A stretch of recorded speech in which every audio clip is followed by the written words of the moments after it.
நீங்க தனியா தான் இருக்கீங்களா இல்ல தனிமையில இருக்கீங்களான்றது புரிஞ்சுக்க இந்த 4 விஷயத்த நீங்க பண்றீங்களான்றத அப்சர்வ் பண்ணி பாருங்க. நம்பர் 1, கான்ஸ்டன்டா சோஷியல் மீடியா ஸ்க்ரோல் பண்றது. இது நீங்க மத்தவங்களோட கனெக்டடா தான் இருக்கீங்கன்ற இல்யூஷன் கொடுக்கும். பட் இன் ரியாலிட்டி நீங்க மத்தவங்களை விட்டு ரொம்ப தூரமா டிஸ்கனெக்டடா தான் இருக்கீங்க. நம்பர் 2, உங்களோட day to day interactions and conversations ரொம்ப மேலோட்டமா இருக்கிற மாதிரி தான் ஃபீல் ஆகும். எதுலையுமே டீப்பா கனெக்டடா இன்ட்ரெஸ்டடா இருக்க மாட்டீங்க.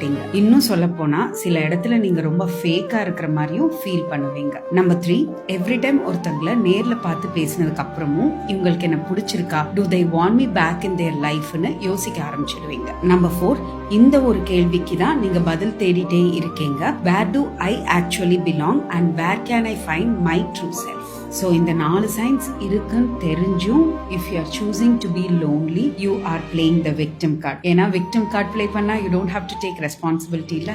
பட் வேற வழியே இல்லாம நீங்க லோன்லியா இருக்கீங்கன்னா please seek professional help. ஏன்னா loneliness டிப்ரெஷனோட ரொம்பவே மோசம்.